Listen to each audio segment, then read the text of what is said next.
Ladies and gentlemen, for the words we've all been waiting for, the business development manager of Fastenal, Sharpie 500 Grand Marshal, Mr. Darrell Bates.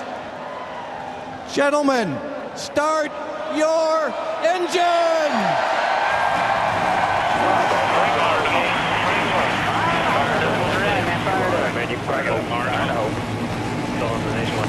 They are 2x2 in Bristol, Tennessee. Thunder Valley, they call it the Coliseum of Collision, and we're going to turn them loose with a green flag. Oh, Martin gets loose and into Greg Biffle. Here comes Scott Speed on the inside.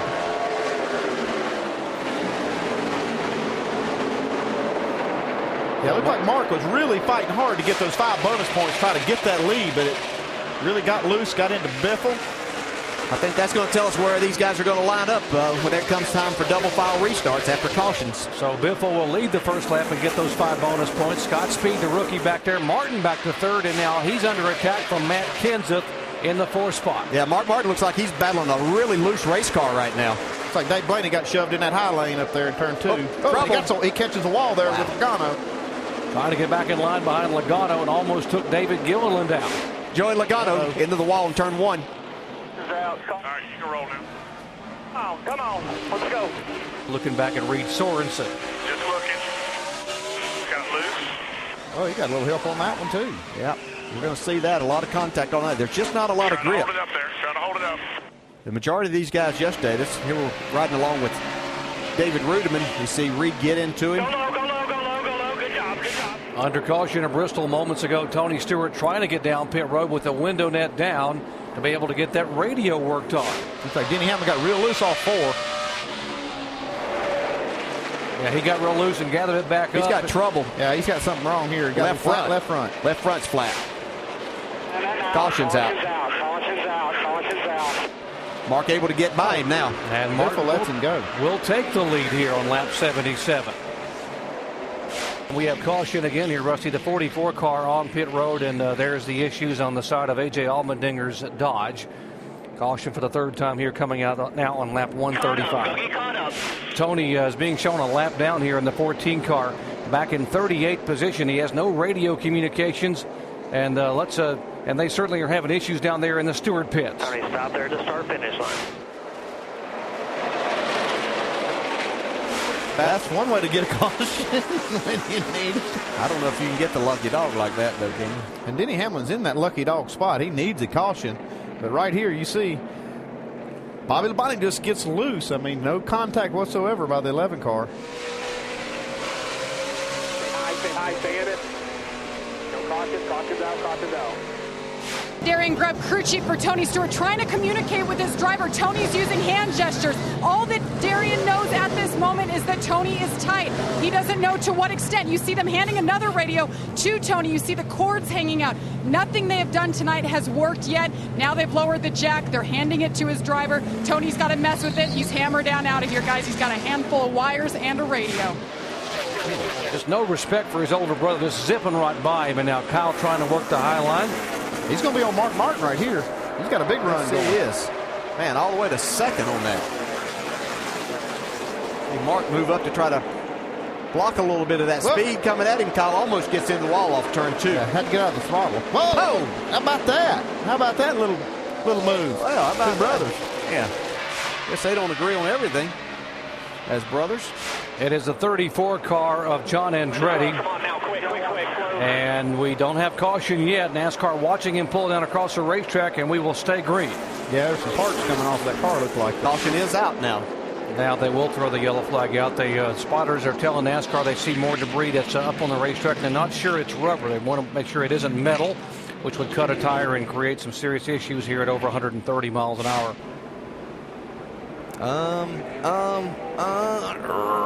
No.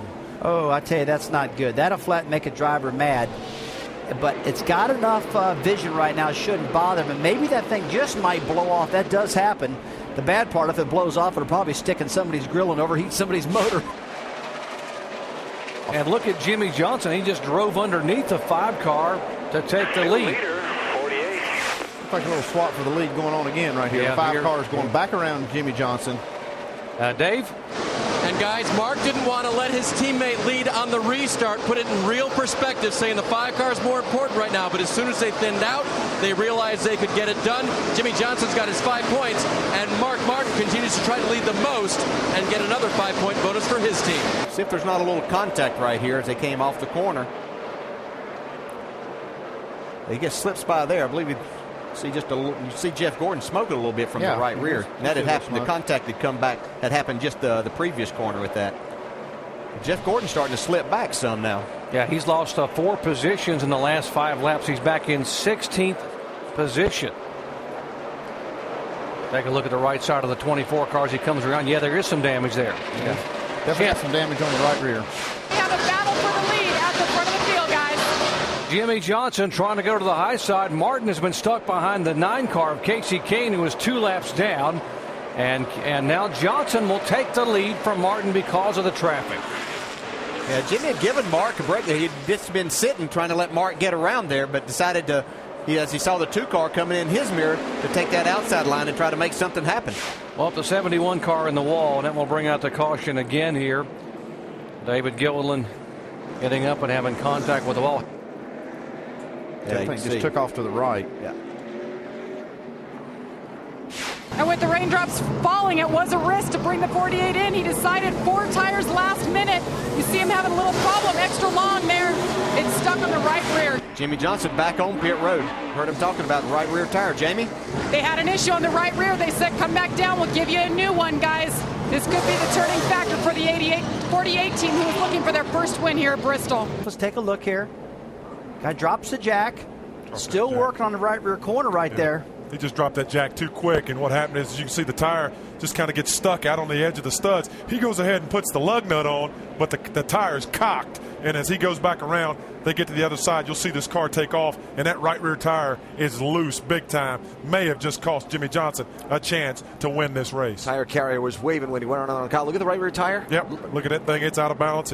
Man, that is a big mistake that they rarely make on Jimmie Johnson's race team. Michael Waltrip stayed on the racetrack, and he will lead him down. Ryan Newman, who took 2 tires inside of him, and then the guys behind him took 4.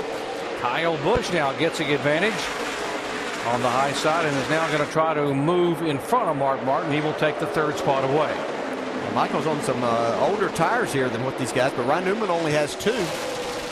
See Kyle Busch really trying to push Michael to get that car out front to where he can get that 2nd spot. Michael Waltrip goes way high.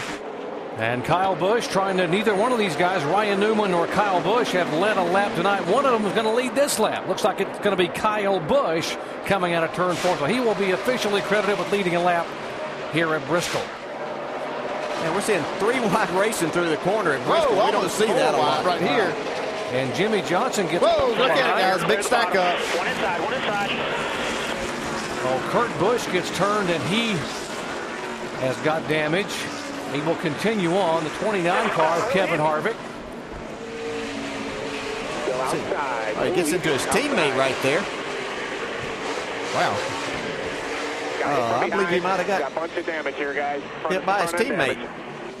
Now watch Jimmie Johnson. He was on the bottom of what was potentially a 4-wide race at Bristol. And you see all this going on right here, and you see Casey Mears get out of the throttle just a little bit. I don't know if he saw something develop up ahead. He was slowing down for this crash with Harvick and Boyer. And don't forget now, Clint Boyer's the only one of the RCR cars that really has a chance to make the chase. We got Sam Hornish in the wall. Hornish up, and he was overheating, we're told, on Sam Hornish. He's bounced it off the wall, and that will bring out the caution. You see all the water just pouring out of the 77. I'm not sure if this is what causes him to crash or not. Yeah, you can see right he there just gets, it is. yeah, all the water gets on that right rear tire. Montoya still sliding back in the pack. Yeah, he's going to have to struggle to get to pit road and not get wrecked. One car's got smoke. Yep. And he got a lot of smoke. Yeah, that's going to be trouble. That's going to be trouble.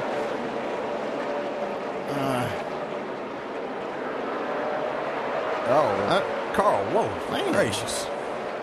It's getting serious now. It is. There she goes right there. Bam. Cut a left front down, guys. We're at the pit. Caution is out. Caution is out. Caution is out. See Jamie Murray get into the 00. Truex got into Jamie McMurray. That pushed the fender back on his tire. Probably a fender brace, actually, probably, Andy. Yeah, well, you can see right there, it's just starting to smoke. And we saw this tire rubbing, and then bam. See right there, just cut the whole tire in two. Oh, got some more contact. Man. That's Michael getting his 00, the car that he owns, a little out of shape there, but they were all just 3 wide, racing hard. Up, got trouble. Michael Waltrip around. And Clint Boyer. Boyer. Oh, heavy contact then. And the 33 car involved, and that will pretty much doom any shot he would have at getting in the chase. This is the first time, as you see, Michael Waltrip kind of squeezes Martin Truex and then gets into the right rear of the car that he owns of David Rudiman. And then I think Michael might have a tire go down right here. Yeah, just swaps ends, gets into the wall. And then Clint Boyer gets turned around by Joey Logano and backs into Michael Waltrip. Oh. Well, Martin hanging on pretty good right here, guys. And they get off of turn 2. Kyle Busch gets the advantage off of turn 2. Ambrose in third spot. He's able to make that high line work and take that third spot. Biffle fourth. Okay, 4 laps to go. Mark's there. How much? Kyle slips a little bit right there. See his car wiggle. Well, you've seen a lot of Mark Martin in that rearview mirror right now. All right, here he comes. Is he going to hit him? Okay, 3 to go. 2 to go, actually. 2 to go. He's leaving that inside open a little bit. White flag this time by out of turn 2. Mark Martin trying to get there. Kyle Busch. Kyle Busch drives it hard into turn 3. Coming to the wide outside. Mark's going to have to really get a bite. I think he's going to have to hit him, guys, if he's going to win this. White flag here. Mark Martin on the bottom of the racetrack. Kyle Busch by 1 car length. Ambrose back in third. Gets in behind him. Is he going to try to get to his bumper? And out of turn 4, Kyle Busch will win it at Bristol, Tennessee. Wow, Marcus Ambrose in third. Great run for him.